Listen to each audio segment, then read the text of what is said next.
Welcome to Wonder Hair Career Institute. My name is Levina. I will be your instructor for today. And today we are going to talk about emptying of drainage bag and measure and recording urine output on what? An intake and output form. That's what we're going to record it.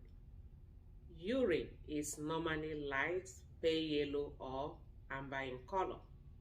There are many factors that can change the color and odor of urine, such as what? Medication, food, or infection.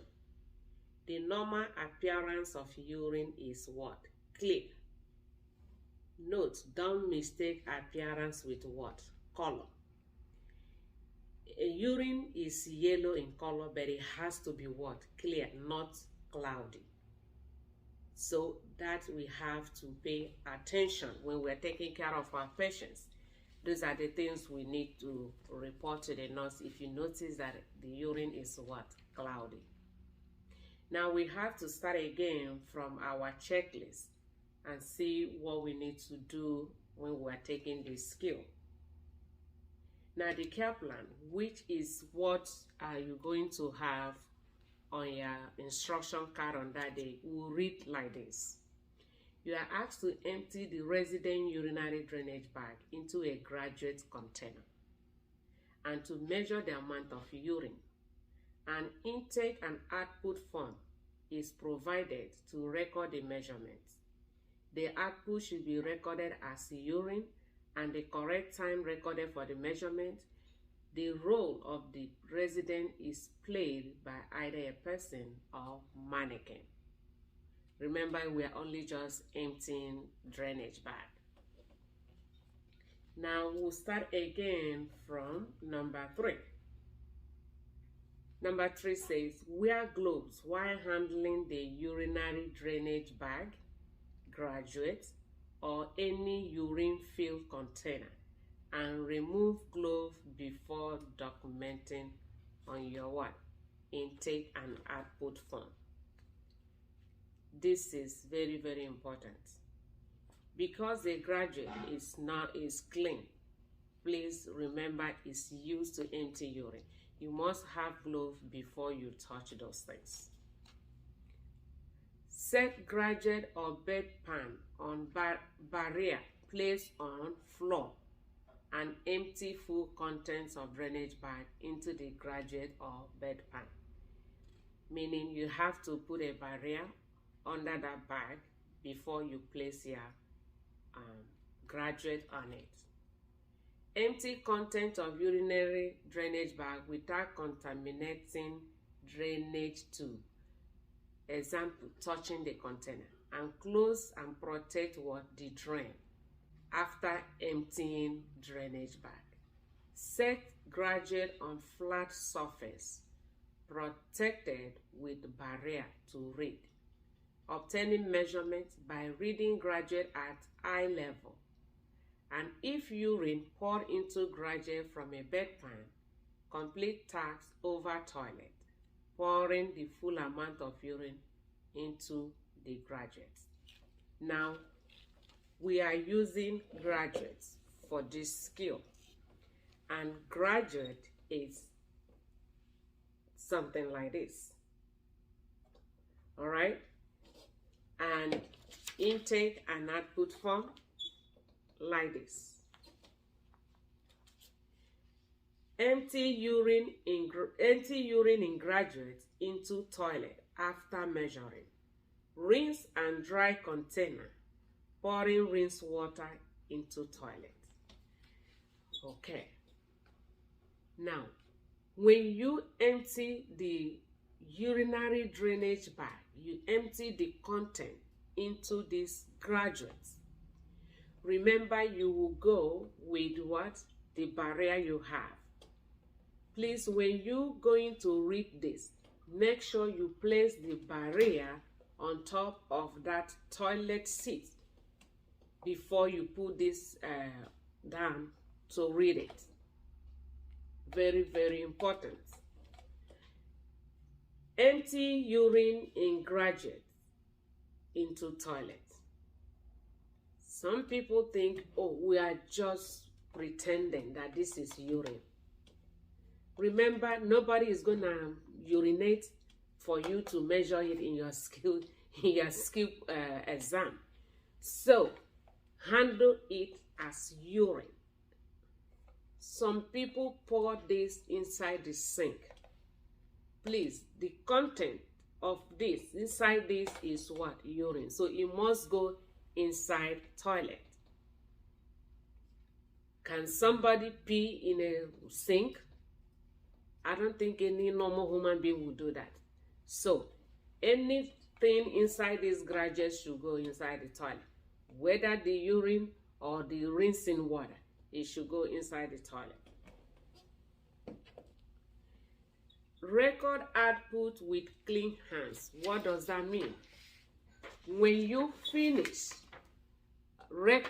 pouring this inside the toilet, you rinse them, clean them, you put this where it should be. Please make sure you wash your hand before you touch this. Make sure you wash your hand before you touch that pen to record. And I have to tell you now, if you check the graduate, I don't know whether you'll be able to see it from there.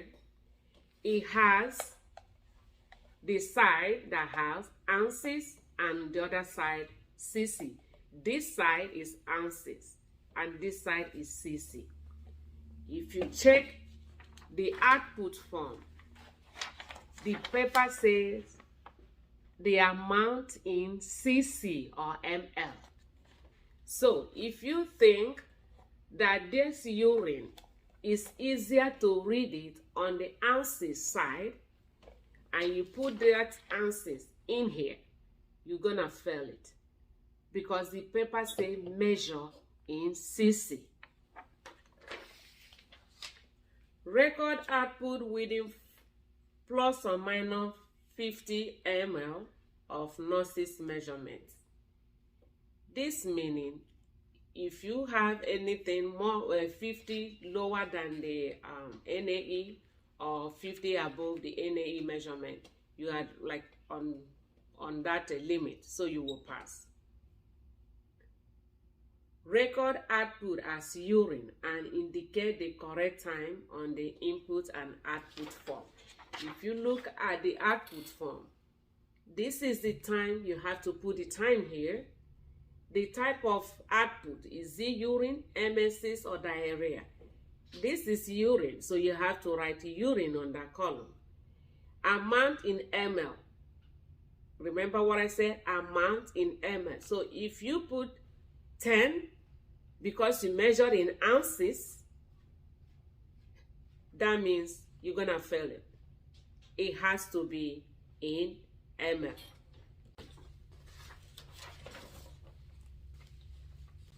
Leave bag hanging from bed frame, not side rail, and drainage bag and tubing off, not touching the floor. You want to make sure you put the drainage bag on the bed frame, not on side rail. Keep urinary drainage bag position lower than the bladder throughout care. Complete skill, having stored equipment, placing soil linens in hamper, and disposing of what? Trash. So we have seen, and I've told you now, you want to make sure you record in cc, not in ounces.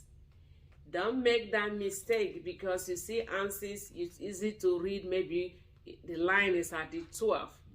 You're going ahead and write 12. You're going to fail this class, or you're going to fail the skill. So make sure you follow instructions. Now, let's go over some questions. A resident has an indwelling urinary catheter. While making your rounds, the nurse aide noticed that there is no urine in drainage bag. The nurse aide should first do what? Remember, this person has catheter directly that went into the bladder. So there is no urine in that bag, meaning there is something wrong. As soon as urine is formed, it's coming out immediately. That's what that tube is there for. But if this person has a urinary catheter and there is no urine in the bag, something is wrong. Yes, everything is tedious, but there are things you need to do first before you tedious.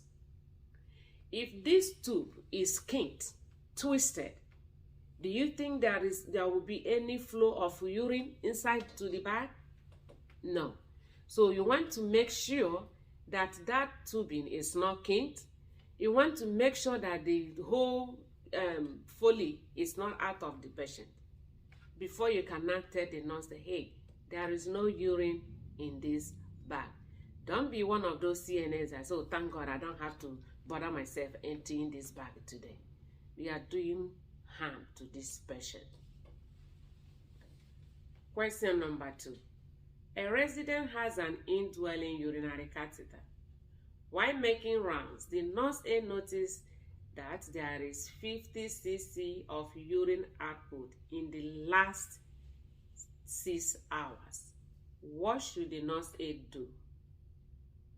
Again, check for kinks in the tubing. If it is not kinked, what should you do?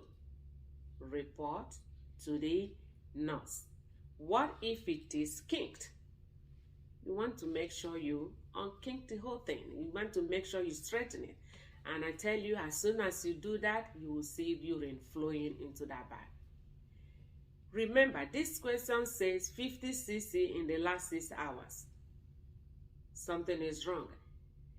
A normal urine output supposed to be at least 30 cc every hour.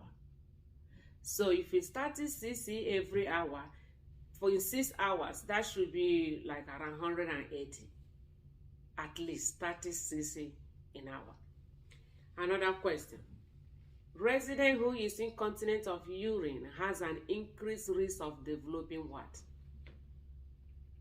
Incontinent patient is at risk for developing pressure sore.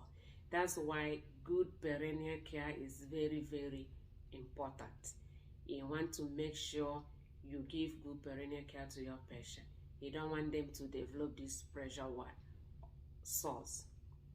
A resident with indwelling catheter says, I need to urinate. Which of the following is the best response by the nurse aide? Again, you want to make sure that the tube is not kinked. When somebody who has catheter is telling you that he or she wants to urinate, that means something is wrong. The person shouldn't feed that way because the urine is coming out as soon as it gets into that bladder. So if the person is feeling full, that means that urine is not flowing. Check that bag, check that tubing, and make sure it's not kinked. A resident has an indwelling urinary catheter. When the resident sits in a wheelchair, where should a nurse aide place the drainage bag? You have to attach that drainage bag to the seat of that wheelchair, position below the level of that patient's bladder. You want that urine to flow under gravity. You don't want to place it above the bladder or the urine will backflow. How frequently should a nurse assistant record the total intake and output in the resident chart? Remember, you have your patient. Remember, you have to record the output. It is at the end of your shift. What if that patient is urinating a lot? Are you going to keep that bag full and overflow because it's not yet the end of your shift? The answer is no. You have to record the amount of urine at the end of your shift. You have to empty it at the end of your shift, yes. But if that bag is getting full before that end of the shift, you have to empty it. Then at the end of the shift, you empty the last one and total the amount of urine for that period of time. Thanks for watching. I hope you enjoyed this lecture, and I hope you take note of those questions or the tips that I just gave right now. If you do, please subscribe and hit the notification button. Good luck in your exams. Thank you.